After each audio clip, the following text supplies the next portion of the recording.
ഗോതമ്പിലെ ഏറ്റവും പോഷകസമ്പുഷ്ടമായ എൻഡോസ്പേം എന്ന് പറഞ്ഞ 78% വരുന്ന ഭാഗവും 5% അതിന്റെ ജം എന്ന് പറയുന്നത് അതിന്റെ മുള ഒരു സസ്യത്തിന്റെ ക്രീം കണ്ടന്റ് എന്ന് പറയുന്ന ഭാഗവും ചേർത്ത് പൊടിച്ചെടുക്കുന്നതാണ് മൈദ. അതിന്റെ പുറത്തെ ഷെല്ലും ഉമിയും നീക്കം ചെയ്തിട്ട് അത് നീക്കം ചെയ്യുന്നതെന്ന് വെച്ചാൽ ഒരു സ്ക്വയർ ഇഞ്ചിൽ 600 മെഷാണ് മൈദ ഉണ്ടാക്കുന്ന എക്സ്ട്രൂഡർ മെഷീന്റെ ഫിൽട്ടർ.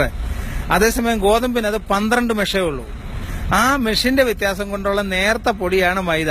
മനുഷ്യ ശരീരത്തിൽ പ്രത്യേകിച്ചും ഇത് ശീത സംസ്ഥാനങ്ങൾ, അതായത് രാത്രി -5 ടെമ്പറേച്ചർ ഒക്കെ ഉള്ളിടത്ത് ഒരു ജീവിയുടെ ജീവൻ നിലനിർത്താൻ വേണ്ടിയിട്ടാണ് ഗോതമ്പ് അവിടുത്തെ അവരുടെ ഭക്ഷണമായത്, അവരുടെ ട്രോപ്പിക്കൽ റീജിയനിലെ അവരുടെ ഭക്ഷണമായത്. കേരളം പോലുള്ള സൗത്ത് ഇന്ത്യൻ സംസ്ഥാനങ്ങളിൽ മഴക്കാലത്ത് പോലും നമ്മൾ ആവിയെടുക്കുന്ന ഡീഹൈഡ്രേഷനുള്ള കാലാവസ്ഥയാണ്. അവിടെ ഏറ്റവും നല്ലോണം ഉപയോഗിക്കാൻ പറ്റിയ സാധനമാണ് മൈദ. മൈദ വിഷമല്ല. ആ മൈദയിലെ ഏറ്റവും ടേസ്റ്റി ഫോമാണ് പൊറോട്ട എന്ന് പറയുന്നത്. ഇതേ മൈദ തന്നെയാണ് നമുക്ക് സ്പെഗറ്റി ആയിട്ടും നൂഡിൽസ് ആയിട്ടും പാൻകേക്ക് ആയിട്ടും ബർഗർ ആയിട്ടും ബ്രെഡ് ആയിട്ടും ബിസ്ക്കറ്റ് ആയിട്ടും ഹൽവയായിട്ടും കിട്ടുന്നത് ഇതേ മൈദയാണ്. ആ മൈദയ്ക്കൊന്നുമില്ലാത്ത കുറ്റം എങ്ങനെയാണ് പൊറോട്ട എന്ന് പറഞ്ഞതിന് വന്നതെന്നാണ് നമ്മൾ ചിന്തിച്ചു നോക്കേണ്ടത്. ലോകത്തിലെ 80% ജനസംഖ്യയിൽ 70% വരുന്ന ആൾക്കാർ ഉപയോഗിക്കുന്ന സാധനമാണ് മൈദ. മൈദ എന്ന് പറഞ്ഞ സാധനം ഇല്ലെങ്കിൽ ലോകത്ത് ഭക്ഷണമില്ല. ഇതിൽ എന്നാ പറയാനുള്ള നാട്ടില് തട്ടുകടയിൽ കിട്ടുന്ന പൊറോട്ട എന്തുകൊണ്ടാണ് ഈ കണ്ട ജനങ്ങൾ അത്രയും അറിവില്ലായ്മ കൊണ്ടാണോ അവര് അത് കേടാണെന്ന് പറയുന്നത്? എന്നിട്ട് ആരും കഴിക്കുന്നില്ല. കേരളത്തിൽ ഏറ്റവും കൂടുതൽ വിൽക്കുന്ന ഈ റെസ്റ്റോറന്റുകാരുടെ ഏറ്റവും കൂടുതൽ വിൽക്കുന്ന ഭക്ഷണം ഏതാണ്? അതെ, ശരിയാണ്. ഇപ്പൊ ദേശീയ ആഹാരം എന്ന് വരെ പൊറോട്ടയ്ക്ക് ഒരു പേര് വന്നിട്ടുണ്ട്. ഞാൻ ചോദിക്കണതാണ്, ഇക്കണ്ട ആളുകളൊക്കെ മൈദ കേടാണെന്ന് പറഞ്ഞിട്ടാണ് ഈ സാധനം ഓക്കെ, മൈദ കേടാണെന്ന് പറഞ്ഞിട്ട് എന്തുകൊണ്ട് അവർ കഴിക്കുന്നു ഒന്നോർക്കണം. അത് അതിന്റെ രുചി കൊണ്ടാണ്. പിന്നെ തട്ടുകടയിലെ കാര്യം പറയാം. ഒരാൾ ഒരു രാത്രി ഇന്ന് തട്ടുകട സംസ്കാരം വന്നത് പിന്നെ രാത്രി 10 മണിക്ക് ശേഷമാണ് ആളുകളുടെ ഭക്ഷണം. തട്ടുകട സംസ്കാരം വന്നതിന് ശേഷം നമ്മളെ ഭാരതീയ ആചാരപ്രകാരം കേരളീയ ശൈലിപ്രകാരം 8 മണിക്ക് അത്താഴം ലൈറ്റായിട്ടുള്ള വാട്ടർ കണ്ടന്റ് ഉള്ള ഭക്ഷണം കഴിച്ചിട്ട് ഉറങ്ങുക എന്നുള്ളൊരു ശീലമായിരുന്നു മലയാളിക്കുണ്ടായിരുന്നത്. നമുക്ക് ഡീഹൈഡ്രേഷൻ കൂടുതലാണ്, കാരണം ഹ്യൂമിഡിറ്റി ഉള്ള കാലാവസ്ഥയാണ് കേരളത്തില്. അതുകൊണ്ട് വാട്ടർ കണ്ടന്റ് കൂടുതലുള്ള പുഴുക്ക്, കഞ്ഞി, കുത്തരി ഇതുപോലുള്ള സാധനമായിരുന്നു കേരളത്തിലെ ഭക്ഷണം. ഇത് ഇന്നത്തെ കാലഘട്ടത്തിൽ പൊറോട്ട യുഗം വന്നപ്പോൾ, ഈ തട്ടുകട യുഗം വന്നപ്പോൾ രാത്രി 10 മണിക്ക് ശേഷം ഭക്ഷണമായി. 10 മണിക്ക് ശേഷം ഭക്ഷണം. ഈ 10 മണിക്ക് ശേഷമുള്ള 2 പൊറോട്ടയുടെ കൂടെ ഇവര് കഴിക്കുന്നത് 1/2 കോഴി, 2 ഓംലെറ്റ്, ലൈം ജ്യൂസ്, ഇതുകൂടെ ബീഫ് ഫ്രൈയുടെ ചാറ്, ബീഫ് കറിയുടെ ചാറ്, ഇത്രയും നോൺ വെജും കൂടെ കൺസ്യൂം ചെയ്യുന്നുണ്ട് ഈ അസമയത്ത്. ഇത് കഴിഞ്ഞ് ഇവര് നേരെ പോയി കിടന്ന് ഉറങ്ങുകയാണ്. ഇത് അജീർണം എന്ന് പറഞ്ഞ അവസ്ഥ, ദഹനമില്ലാത്ത അവസ്ഥ ഉണ്ടാക്കുന്നു.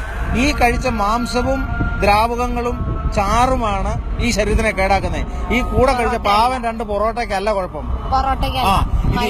അല്ല, മൈദ അല്ല. എന്തുകൊണ്ടാ ഗോതമ്പിന്റെ വേസ്റ്റ് ആണ് മൈദ? അത് വിപരീതദോഷമില്ല. കാരണം ലോകത്തിലെ ഏറ്റവും വലിയ വ്യവസായമാണ് ഹെൽത്ത് ആൻഡ് വെൽനസ് ഇൻഡസ്ട്രി. അവർക്ക് വേണ്ടത് കസ്റ്റമറാണ്. ഒരു സ്ഥലത്തെ ഏറ്റവും കൊമേഴ്സ്യൽ വാല്യൂ ഉള്ള സ്ഥലത്താണ് അവർ ആശുപത്രിക്ക് സ്ഥലം വാങ്ങുന്നത്. അവിടെയാണ് ഏറ്റവും വില കൂടിയ കെട്ടിടങ്ങൾ പണിയുന്നത്. അതിന്റെ furnishing, establishment, doctor salary, nursing സ്റ്റാഫിന്റെ സാലറി, തിയേറ്റർ സ്റ്റാഫിന്റെ സാലറി, ഇലക്ട്രീഷ്യൻ, മറ്റ് equipments, electrical equipments, scanning equipments, ഇതിന്റെയൊക്കെ വലിയ തുകയിലുള്ള വിലയും അതിന്റെ റീപേയ്മെന്റ് കപ്പാസിറ്റിയും നല്ലവണ്ണം ഉണ്ടെങ്കിൽ മാത്രമേ ഒരു സ്ഥാപനത്തിന് ഒരു ദിവസം പിടിച്ചു നിൽക്കാൻ പറ്റുള്ളൂ. അവിടെ 1-2 വയറുവേദനക്കാർ വന്നതുകൊണ്ടോ 2 പനിക്കാർ വന്നതുകൊണ്ടോ ഇവർക്ക് ഇതിന്റെ റീപേയ്മെന്റ് സാധ്യമാകുന്നില്ല. അതുകൊണ്ട് രോഗി എന്നുള്ളൊരു സംസ്കാരം ഓരോ ജനങ്ങളിലേക്കും എത്തിക്കുക എന്നുള്ളതാണ് ഈ ഇൻഡസ്ട്രിയുടെ വിജയത്തിന്റെ ഭാഗം. അതിന്റെ പരസ്യത്തിന്റെ ക്യാമ്പയിൻ, ഇതൊരു കരുതിക്കൂട്ടിയുള്ള ക്യാമ്പയിനാണ്. മാഗസിനിൽ കൂടെയും ടിവിയിൽ കൂടെയും ആളുകൾക്കുള്ള ബോധവൽക്കരണയും അജ്ഞരായ ആൾക്കാരെ കൃത്യമായിട്ട് ഭയപ്പെടുത്തിയുമാണ് ഈ ഇൻഡസ്ട്രിയിലേക്കുള്ള കസ്റ്റമേഴ്സിന്റെ എണ്ണം കൂട്ടുന്നത്. ആ ഒരു കോക്കസിന്റെ വർക്കാണ് മൈദക്കെതിരെയുള്ള ക്യാമ്പയിൻ. അങ്ങനെയാണെങ്കിൽ കേടായിട്ടുള്ള ഭക്ഷണം ഏതാ? കേടായിട്ടുള്ള അമിതമായ മാംസാഹാരം. ഇന്ന് മലയാളിയെ ഏറ്റവും കൂടുതൽ സ്വാധീനിച്ചേക്കുന്നത് അമിതമായ മാംസാഹാരം. പണ്ട് മാംസാഹാരം എല്ലാ ദിവസവും വലിച്ചു വിഴുങ്ങല്ലായിരുന്നു. ആഴ്ചയിൽ ഒരു ദിവസം ആളുകൾ കഴിച്ചിരുന്നു, വളരെ ചുരുങ്ങിയ ശതമാനം ആൾക്കാർ. അന്ന് ഇത്രയും ആശുപത്രി വേണ്ടായിരുന്നു. ഇന്ന് എല്ലാവരുടെയും ഭക്ഷണത്തിൽ ഫ്രിഡ്ജ് എന്ന് പറഞ്ഞ സാധനം കൂടി വന്നതോടുകൂടി ഒരാഴ്ചത്തേക്കുള്ള മാംസവും മത്സ്യവും ഒരുമിച്ച് കൺസ്യൂം ചെയ്ത് പിന്നെയും ചൂടാക്കി കഴിക്കുന്ന സംസ്കാരത്തിലേക്ക് പോയി. പുനഃപക്വം വിക്ഷോഭമം എന്നാണ് ശാസ്ത്രം പറഞ്ഞത്. രണ്ടാമത് ചൂടാക്കുന്ന ആഹാരം വിഷത്തിന് തുല്യമാണ്. എല്ലാ ആഹാരവും. രണ്ടാമത് വെള്ളം പോലും ചൂടാക്കാൻ പാടില്ല. അങ്ങനെ അവനവന്റെ ജീവിതശൈലി കൂടെ രോഗങ്ങൾ വിളിച്ചു വാങ്ങുന്ന സംസ്കാരമാണ് മലയാളിയുടേത്. ഈ മൈദയുടെ പ്രശ്നം മലയാളിയെ മാത്രമേ ബാധിക്കുന്നുള്ളൂ. പിന്നെ മലയാളികളോട് ഇടപഴകി ജീവിക്കുന്ന മറ്റു ഭാഷക്കാരും മറ്റു രാജ്യക്കാരും.